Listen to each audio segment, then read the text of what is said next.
കാണാൻ മീനുകളെ പോലെ ഉണ്ടെങ്കിലും തിമിംഗിലങ്ങൾ മീനുകളല്ല എന്ന് പറഞ്ഞാൽ എത്ര പേർ വിശ്വസിക്കും? അതെ, മനുഷ്യരെ പോലെ തന്നെ കുട്ടികളെ പ്രസവിച്ച് പാലൂട്ടി വളർത്തുന്ന സസ്തനുകളാണ് തിമിംഗിലങ്ങൾ. അന്തരീക്ഷവായു ശ്വസിക്കുന്ന ഇവയുടെ ശരീര താപനില ഏകദേശം മനുഷ്യരുടേതിന് തുല്യമാണ്.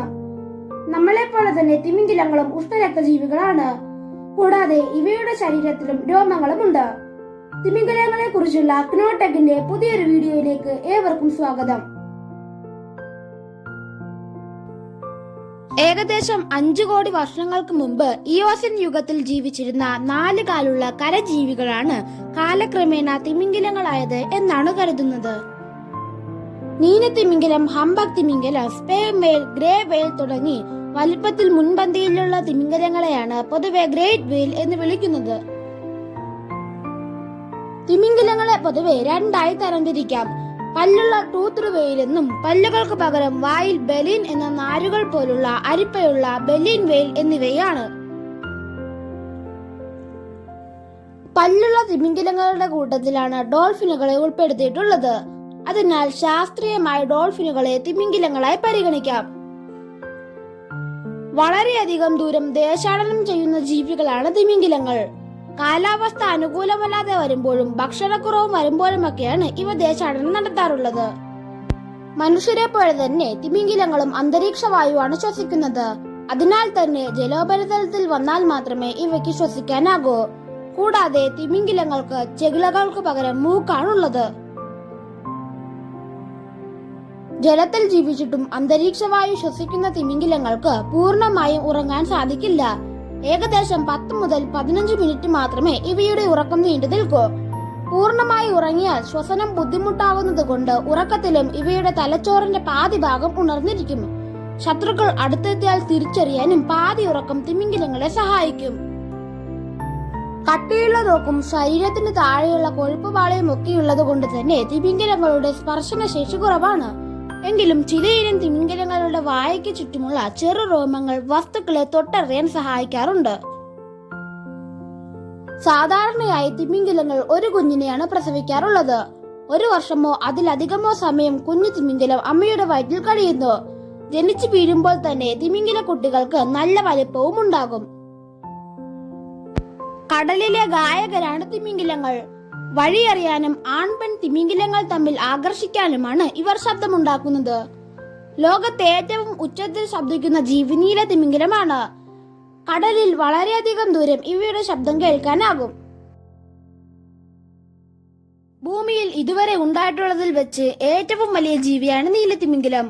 ഏകദേശം 21 മുതൽ 30 മീറ്റർ വരെ നീളവും 90,000 മുതൽ 2 ലക്ഷം കിലോഗ്രാം വരെ ഭാരവും ഇവയ്ക്കുണ്ടാകും. പെൺ നീലത്തിമിംഗലങ്ങളാണ് ആണുങ്ങളെക്കാൾ വലുത്.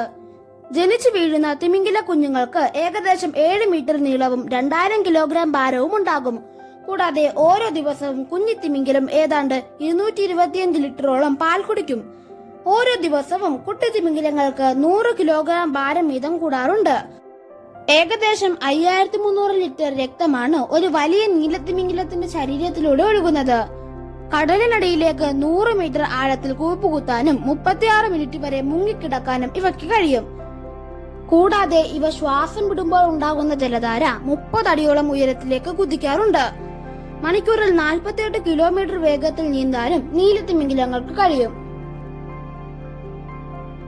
5 മീറ്റർ വരെ നീളവും 1500 കിലോഗ്രാം വരെ ഭാരവും ഉണ്ടാകുന്ന പല്ലുള്ള തിമിംഗലങ്ങളാണ് ബെലൂഗ തിമിംഗലങ്ങൾ അഥവാ വെള്ളത്തിമിംഗലം. ജനിച്ചു വീഴുന്ന ബെലൂഗ കുട്ടികൾക്ക് ചാരനിറമായിരിക്കും. 50 മുതൽ 60 കിലോഗ്രാം വരെ ഭാരവും ഇവയ്ക്കുണ്ടാകും. ഉരുണ്ട തലയും ഇളക്കാവുന്ന കഴുത്തുമുള്ള ബെലൂഗ തിമിംഗലങ്ങൾക്ക് ആർട്ടിക്കിലെ കൊടും തണുപ്പിൽ ശരീരോഷ്മാവ് നിലനിർത്താനായി ശരീരത്തിൽ കട്ടിയുള്ള കൊഴുപ്പിന്റെ ആവരണവുമുണ്ട്. ഒരേ പ്രായത്തിലുള്ള കുറെ ബെലൂഗ തിമിംഗലങ്ങൾ ഒന്നിച്ചു ചേർന്നാണ് ഇര പിടിക്കാറുള്ളത്. കൂർത്ത മൂർച്ചയുള്ള പല്ലുകൾ ഇല്ലാത്തതിനാൽ ഇരകളെ വിഴുങ്ങാറാണ് ഇവയുടെ പതിവ്. കാണാൻ ഭംഗിയുള്ളത് കൊണ്ട് തന്നെ അക്വേറിയങ്ങളിൽ വളർത്താനും ഇവയെ പിടികൂടാറുണ്ട്. സ്പേം തിമിംഗലങ്ങളുടെ തലയ്ക്കകത്ത് ഒരറയിൽ നിറയെ എണ്ണ പോലെയുള്ള വെളുത്ത ഒരുതരം ദ്രാവകമുണ്ട്. സ്പേമസെറ്റ് എന്ന് വിളിക്കുന്ന ഈ വസ്തുവിൽ നിന്നാണ് സ്പേം തിമിംഗലങ്ങൾക്ക് ഈ പേര് ലഭിച്ചത്. തണുപ്പ് കാലത്ത് കട്ടിയാകുന്ന ഈ വസ്തു കൊണ്ട് സ്പേം തിമിംഗലങ്ങൾക്ക് എന്താണ് ഉപയോഗം എന്ന് ഇതുവരെ വ്യക്തമല്ല. എങ്കിലും ആഴക്കടലിലേക്ക് ഊളിയിടാനും ഉപരിതലത്തിലേക്ക് കുതിക്കാനും ഇവയെ സഹായിക്കുന്നുണ്ടാകും എന്നാണ് പൊതുവെ കരുതുന്നത്. ഒരു സ്പേം തിമിംഗിലത്തിന്റെ തലയിൽ ഏകദേശം 2000 മീറ്റർ സ്പേമസിറ്റി ഉണ്ടാകും.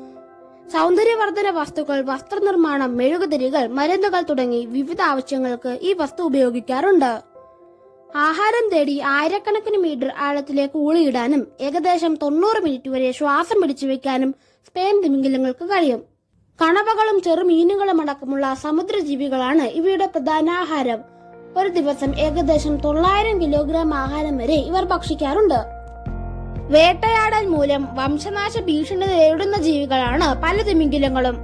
വലുപ്പത്തിൽ മുന്നിലാണെങ്കിലും ഇവയ്ക്കും മനുഷ്യരുടെ കയ്യിൽ നിന്നും രക്ഷയില്ല. തിമിംഗലങ്ങളുടെ മാംസം ഭക്ഷിക്കാനും ഇവയുടെ എല്ലുകളും പല്ലുകളും ഒക്കെ കൊണ്ട് കരകൗശല വസ്തുക്കളും ആഭരണങ്ങളും ഒക്കെ ഉണ്ടാക്കാനും തുടങ്ങി വിവിധ ആവശ്യങ്ങൾക്കായി തിമിംഗലങ്ങളെ വേട്ടയാടാറുണ്ട്. 1986 മുതൽ ലോകമെമ്പാടും കച്ചവടത്തിനായുള്ള തിമിംഗല വേട്ട നിരോധിച്ചിട്ടുണ്ട്. എങ്കിലും തിമിംഗല വേട്ട തങ്ങളുടെ അവകാശമാണെന്ന് കരുതി ചില രാജ്യങ്ങളിൽ ഇപ്പോഴും തിമിംഗല വേട്ട തുടരുന്നു.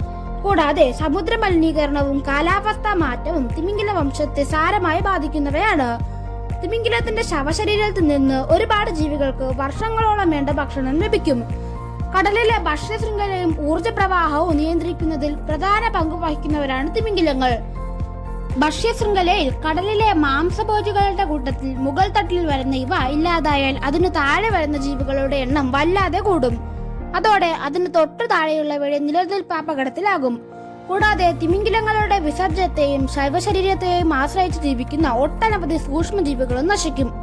തിമിംഗലങ്ങളുടെ വംശത്തെ സംരക്ഷിക്കാനായി international vailing commission, IUCN, WWF എന്നിങ്ങനെ ഒട്ടനവധി സംഘടനകൾ മുൻകൈയെടുത്തിട്ടുണ്ട്.